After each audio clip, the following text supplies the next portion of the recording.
All right, welcome to Prayer of the Barren Womb. We are in part 19 of the series, The Four Rivers of Eden. In my last discussion, I talked about the parallels not only between Genesis 1 and the flood narrative, but also Genesis 2 shows up in the flood narrative. And it shows up in what waters are doing. The Genesis 1 story tells us that waters above were separated from waters below. In the flood story, those waters are collapsed again. In Genesis 2, waters are not separated above from below. Waters are separated into these four rivers. And then what we find in the flood narrative is 4 times water is mentioned as prevailing. And twice it lifts up the ark. In the second mention, the ark is moving about on the surface of the waters. In the third mention, it's covering the hills. And in the fourth mention, water is covering the mountains up to a depth of what it, I actually forget what it is. 15 cubits. I guess about 25 feet or something like that. So I saw that parallel, and it seemed to me to suggest that the flood was a destruction event from 2 directions. It was that the energies, the attributes of God that are expressed in Elohim and the attributes of God that are expressed in Yahovah are in agreement about the destruction story, the intention of destruction, and both bring about the destruction of humanity and the earth. I also saw an additional resonance in a parallel for Genesis 2. The four prevailing waters are mentioned in Genesis 7, verses 17, 18, 19, and 20. I noticed a parallel not only between what water is doing, but what breath or ruach or spirit is doing. In Genesis 1, spirit or ruach is hovering above the surfaces of the waters. In Genesis 8, ruach is hovering above the surfaces of the water. In Genesis 2, ruach, spirit, breath, is filling a living being and animating this being. In Genesis chapter 7, immediately preceding the 4 prevailing waters, breath again is mentioned as inhabiting or being within living beings of man and animal that were on the ark. So you have this parallel. Genesis chapter 2, you have breath animating life. Then you have four rivers. In Genesis 7, again, you have breath and the mention of 4 rivers.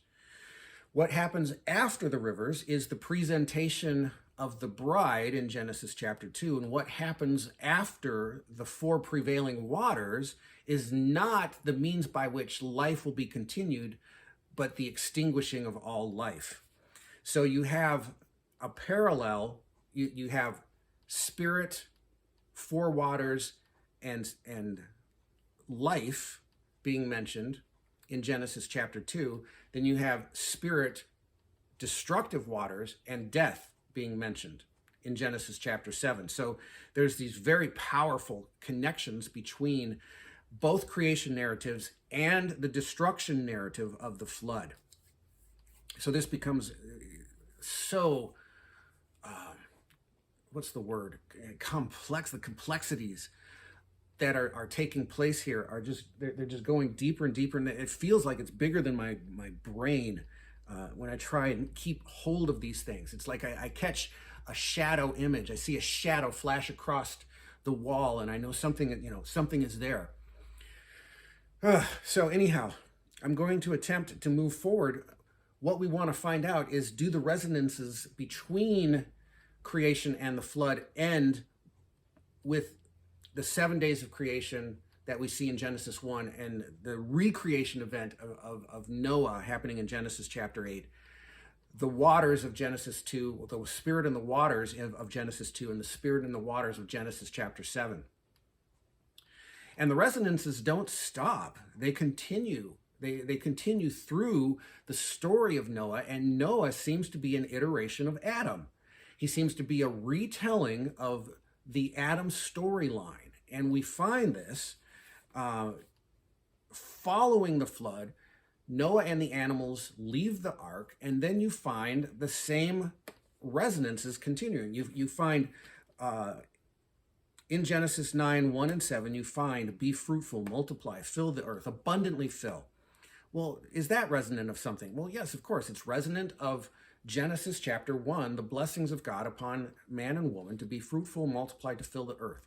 So the resonances continue now. What about dominion? We have dominion being given to Adam in Genesis 1, verse 26. We have dominion being given to Noah in Genesis 9, verse 2. With fear, dread, and all things are given into your hand. We find a Sabbath story in Genesis chapter 2, verse 1. God ceases from creating and basically hands the keys over to Adam. Then you have God stops destroying and gives the rainbow covenant to Noah. So you have Sabbath covenant in Genesis 2, verse 1. You have rainbow covenant in Genesis 9, verses 8 through 17. So God stops creating in Genesis 1. God stops destroying in Genesis 9. Both are accompanied by covenant, the Sabbath covenant and the rainbow covenant. Then in Genesis chapters 4 and 5, you find the story of Adam with 3 sons and a grandson. In Genesis chapter 9, verse 18, you find the story of Noah with 3 sons and a grandson. Very curious shape. What does this pattern mean? We'll go into that. In Genesis chapter 2, verse 15, Adam's assignment seems to be a farmer, to tend, to keep the garden.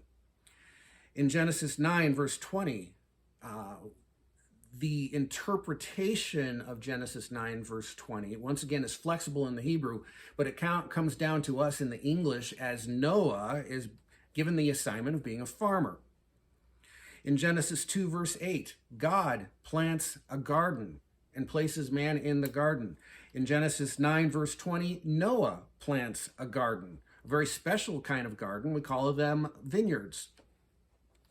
Within the garden of God is a very special tree whose fruit will alter perception. In Genesis chapter 9, verse 20, a vineyard is grown, and the fruit of which, through alteration, is something that can alter perception. So we've got, in Genesis 3, verse 6, Adam, in fact, eats this mind-altering, perception-altering fruit. In Genesis 9, verse 20, Noah drinks of the juice of the vineyard, and his perception also becomes altered. We have in Genesis 3, verse 3, the recognition of nakedness. In Genesis 9, verse 21, we have the recognition of nakedness. In Genesis 3, verse 21, we have covering of nakedness. In Genesis 9, verse 23, we have the covering of nakedness. In Genesis 3, we have a curse being uttered by God.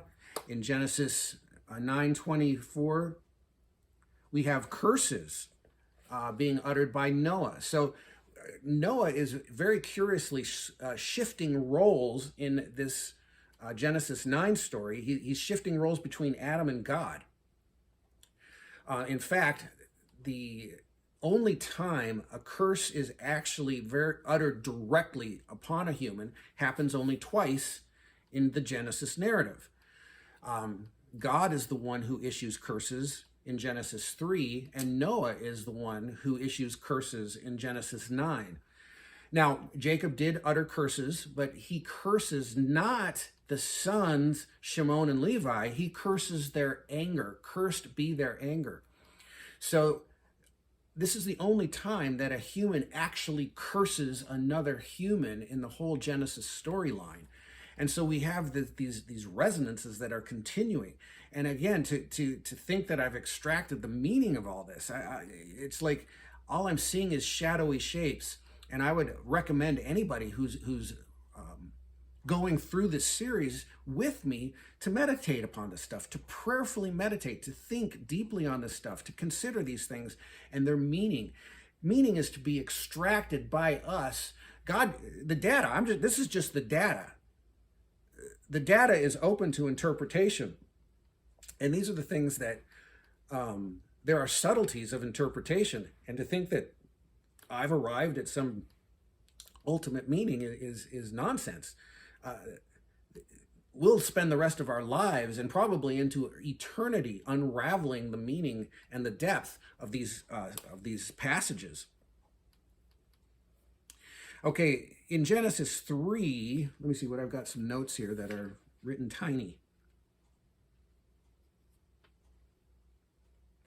I don't know what that means. I don't know. No idea what I meant there. Okay, anyhow, in Genesis 3, Adam is expelled from the garden, and there seems to be a kind of expulsion event taking place now with Noah. Through the destruction event of the flood, one man was preserved, and his life, the life of him and his family, they were expelled from the Genesis 1 world. It's an understanding of the sages. This is Southern House ancient wisdom, not mine. I didn't come up with this. That post-flood world, the world following the flood, was a different world, a diminished world, a world that is more resilient to the offenses of our sins, but it's also diminished. We have a world now where relationship between man and animal is diminished through fear and dread. They have become a food resource for humanity. So that relationship that we have with animals has been diminished. We no longer share the deep connection we may have once had in the garden and even post-garden, after humanity was kicked out of the garden. It's suggested that our relationship with animals was much deeper, much more vibrant. They were not a food source for us. Now, after the flood, our relationships to animals has been diminished. It's also suggested that our relationship with God has also become more distant. The reason for this is another resonance.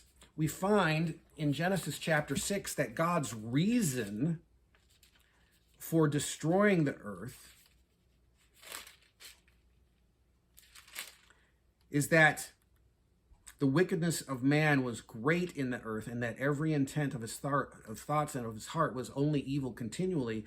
So he decides to destroy humanity from the surface of the earth, and that the earth itself was corrupted. So God's reason for destroying the earth previous to the flood becomes his reason for preserving life after the flood. And this is what we read in Genesis 8, verse 21. And Yahovah smelled a soothing aroma. Then Yahovah said to his heart, I will never again curse the ground for man's sake, although the imagination of man's heart is evil from his youth, nor will I again destroy every living thing as I have done. So what we see here is that God is rebuilding his relationship with humanity, but in a more diminished way. Originally, God destroys the earth because of our evil. Now he's going to promise not to destroy the earth because of our evil. So the grounds, the basis of our relationship with God has been diminished. He sees that the evil of our heart, that our evil is from our youth. And so recognizing this, God is going to rebuild relationship upon a diminished understanding. I don't know if that makes sense, but this is Southern House. This is ancient Jewish understanding of pre-flood world versus post post-flood world. This world has been diminished now. And so we will have less intimacy with God. We will have less intimacy with each other. We will have less intimacy with animals in terms of our resonance and understanding of each other and them. Now we progress in the Noah story to this very curious pattern that we see in Adam. And it's the pattern of Adam and his wife, the parents, 3 sons, and a grandson. We come to the same story now.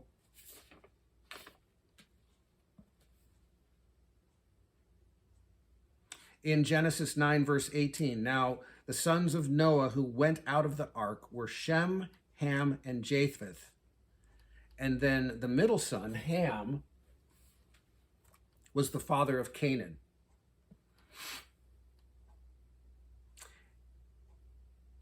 And then we see this curious story of Noah began, the mention of being a farmer, planting a vineyard, getting drunk. He enters his tent. He's naked. Ham sees this, and all we're told of is that he tells his brothers about it. And then all of a sudden, this outrageous anger and cursing descends upon Canaan, the 4th son of Ham. We know he's the 4th son of Ham because in Genesis chapter 10,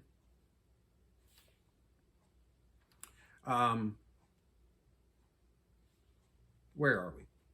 Japheth, okay, the sons of, okay, here we are.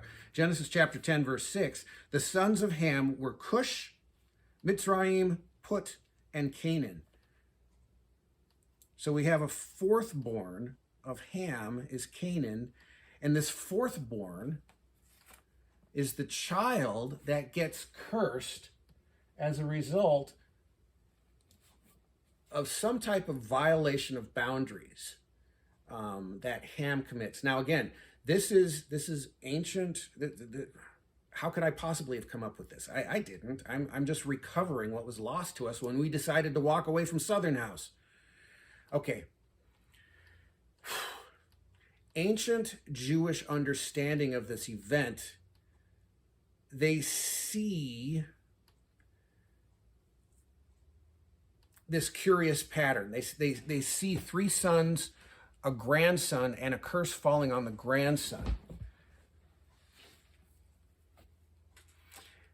There's a lot here. There's a lot. Pardon my pauses. I'm trying to keep things straight in my brain. Okay.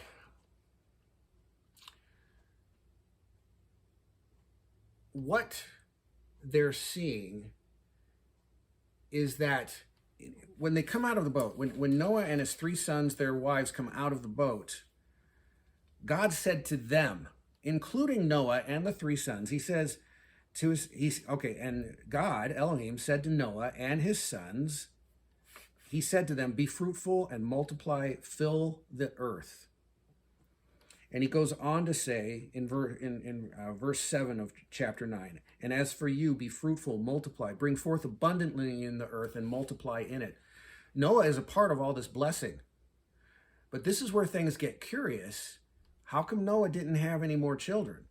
He has been specifically commanded by God to bring forth abundantly in the earth. And it's not like that blessing only went to the 3 sons. Noah was a part of that blessing. And yes, he's an old man. But is anything too difficult for God? Do we have repeated stories of old men and old women having children? Of course, Noah was intended to have another child, a child of his old age. And the sages understood this or considered this, discussed this, based on the pattern of the 4 rivers. This is the only other teaching I've ever heard about the 4 rivers, is that the sages thought that Noah was intended to have a 4th son, and that the sin of Ham against Noah included some type of sexual violence that rendered Noah barren. I'll let you run with that. What might have happened between Ham and Noah that caused Noah's barrenness?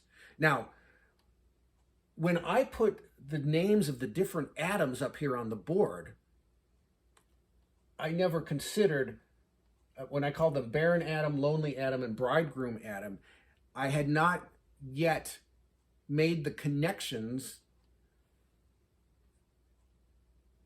between Noah and barren Adam. This was a downstream realization for me. I named the 3 additional Adams of Genesis 2 before I saw the connection between Noah and barrenness. And this was really very remarkable to me, that Noah, in fact, is an iteration of barren Adam. Where's his 4th child? Why does Ham's 4th child get cursed? Could it be because Ham's sin against Noah, in addition to seeing his father's nakedness, also performed some act of sexual violence that rendered Noah barren? This isn't my thought. This is preserved for us through the discussions of Southern House. Ancient Second Temple period Judaism had this discussion. I just recovered it. And these pieces have been falling into place. So it makes sense now. It never made sense before. Why would Canaan get cursed when Ham's the one who performed the sin against his father? Why? But now I see that Noah is in fact an iteration of barren Adam. He has been rendered barren through something that Ham did against him. And so this is so striking to me that, and what will happen is as we go downstream, we'll see a parallel between lonely Adam and his type. We'll see a parallel between bridegroom Adam and his type.